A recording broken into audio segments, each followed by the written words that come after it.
Greetings all.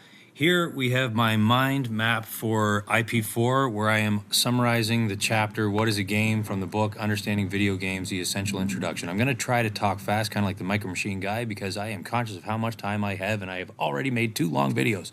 So to begin, let's zoom in. What I've done to start off is just provide some context, like my own version of an abstract for this article, as you see at the top here.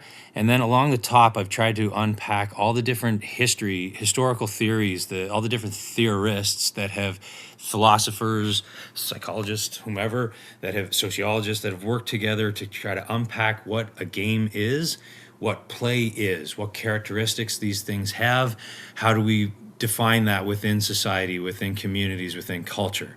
Because what it seems the chapter does is it unpacks all these things, which I've tried to offer here as a succinct unpacking of what the chapter offered, and then it also offered a bit of criticism. I've added some of my own criticisms to some of these things, but they all kind of funnel together to make this contemporary modern understanding or definition of what play is, what a game is. So in order to understand video games, we have to understand what a game is. In order to understand video games, work backwards. What is a game? What is play?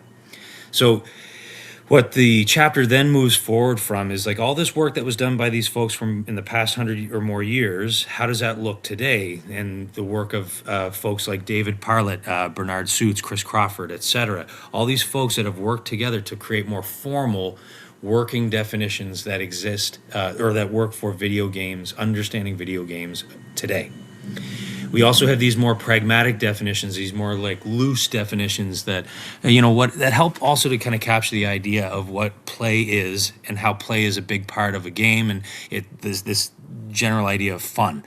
Now, through these definitions, through these theories that this chapter kind of presents for us, we then are presented by the work of the authors of this book in this chapter, now that we have a better understanding of what a game is, what a video game is, how do we classify different types of games so that we can understand these video games? So we have an understanding of what a video game is, but then there's different types of video games, and they can be grouped into these 4 categories, like action games, adventure games, strategy games, process-oriented games. So as you can see in the mind map I've created through mind map and extension in Chrome, I've tried to show how the history of these ideas have worked together to create a definition that the authors of this book have made, which help them categorize different types of video games. And now I need to stop my video.